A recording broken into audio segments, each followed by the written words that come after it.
Welcome to Action 242. Over the next couple of weeks, we're going to be looking at the foundations of authentic New Testament Christianity.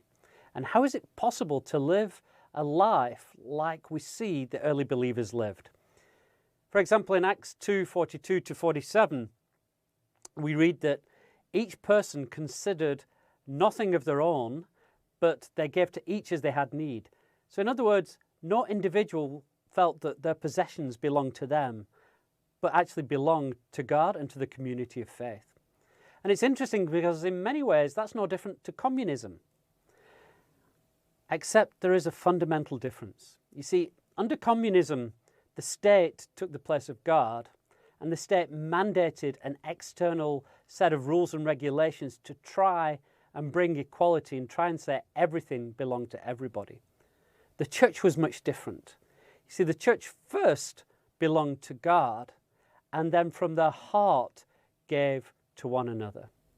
See, we cannot live authentic New Testament Christianity by following external rules and regulations that are imposed from the outside and from other people. What we have to do is first give ourselves to God, and out of a love for God overflows a love for people.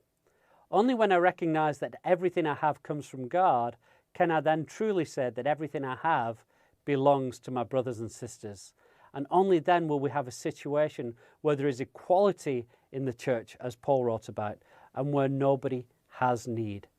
That doesn't mean that everybody owns the same. There will always be the rich and the poor. There will always be those who own more than others. But when the rich recognize that everything they have come from God, when the poor recognize that their provision comes from God, and when all of us recognize that God is our provider, then we can truly begin to see a lifestyle and a community of faith that reflects authentic Christianity and reflects the nature of Jesus. Jesus, the one who gave everything up to come to earth as a man and gave it all so that we could have salvation.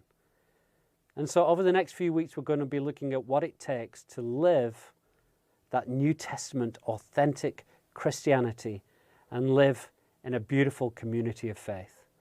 Let's be people who love God, love people, and change the world.